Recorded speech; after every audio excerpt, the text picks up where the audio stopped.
Hi, this is Dr. Jonathan Hall again from the North Shore of Boston with the Thoughtful Patient's Guide to Plastic Surgery. Today we're going to talk about whether or not you might need a breast lift, and a simple way to find out if you need a breast lift with a sheet of typewriter paper. Wait, you say, it can't be that simple, but do this. So a lot of patients come to see me after they've had children and their breasts are a little bit deflated, a little bit droopy, and they want to know, can I get by with just an implant or am I going to need a lift?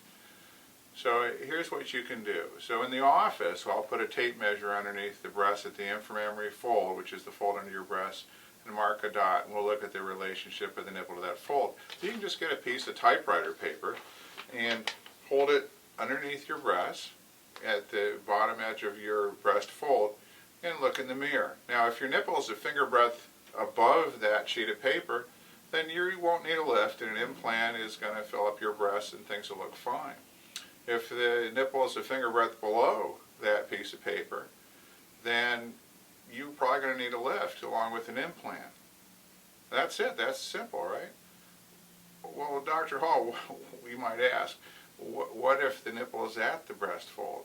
Well, now that gets a little bit more complicated. And a lot of it depends on your tissue elasticity. And so in some cases, if the nipple is very close to the breast fold, if somebody has very good skin elasticity, we might be able to put an implant in above the muscle so the implant drops with the breast.